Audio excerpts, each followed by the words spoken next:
Hey friends, Josh Koerner here. Today I'm looking forward to talking to you about why Canon isn't failing you. With the release of the Canon 6D Mark II, many people are considering jumping ship from Canon because they don't feel like the 6D Mark II lived up to what their expectations of what it should be, panned out. In fairness, you really should consider if this is right for you. In all honesty, it is fairly expensive. But I also think that you should explore, dual systems. I myself shoot on an Alpha 6300 for most of my video and shoot most of my stills on the original Canon 6D. It's going to end up costing you more, but it's also going to give you a lot more flexibility. That's how I roll. And it lends a lot of perspective into the strengths and weaknesses of both systems, and it allows me to do a lot more with both than if I only had one. Since I got into Sony, I notice more what I like about my Canon. I much prefer the ISO noise that my 6D makes to the noise that my Alpha 6300 makes. And I also really think that the dynamic range out of my 6D is much better than that out of the Alpha 6300, even though they're rated very similarly. The user experience, the ergonomics of DSLRs are really good, and Sony kind of has struggled with this. Despite how wonderful their cameras are, they've really struggled with implementing really solid user experience into it.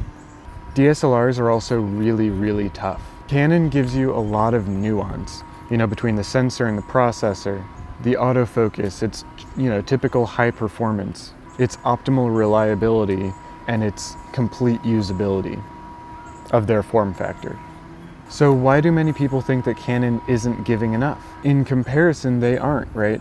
They're not giving, 4K, they're not giving dual card slots like a lot of people are wanting on the 6D Mark II.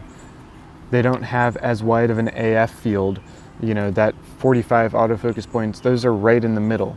Whereas, like an Alpha 6300, it's over 80% of the frame. But on the other side of that, there is the DPAF, which covers 80% of the frame in live view.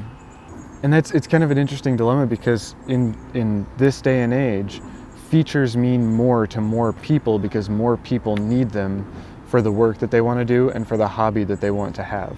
However, what Canon is giving is absolute reliability. Excellent, almost industry standard lenses. Many brands make and use EF lenses like Sigma, Tamron, Rokinon, or Panasonic with their EVA1, that's going to be an EF mount. So you get a huge diversity of choice either with the cameras or the lenses down the line. Canon also has excellent color science that renders especially skin tones beautifully well. Canon sees other features, though, importantly, as filling the gap and as making the difference. Canon sees features like HDR movie, 4K time-lapse, electronic image stabilization for video, and the reticular AF alongside the DPAF as making up that middle ground between itself, where people see it and where it sees it. Compare, for example, the 6D Mark II's AF performance to like the GH5. So even though you're getting 10-bit 422 on the GH5, you're gonna have to manually focus or else you're not gonna be in focus. And I really feel that HDR movie is intended to mirror what a graded log profile will look like. So I think that's a huge benefit. If you're gonna output in 1080 anyway, that's a huge benefit. If your audience is watching on mobile, you don't even need 1080, you only need like 480 or 720. So I think that's fine. 4K time-lapse is a huge deal because a lot of people want really sweet time-lapses and 4K is the new thing, and so you're gonna get a lot of latitude with your time-lapses. So how do I feel about it? I'm a little put out about no 4K in the 6D Mark II.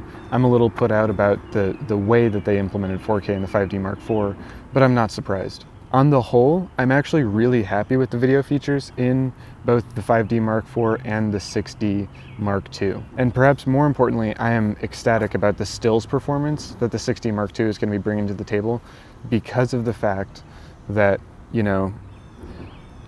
I trust my 6D to give me the best possible stills results that I can get out of my current systems. The 6D Mark II is only going to take that to the next level. I have complete confidence in my Canon lenses.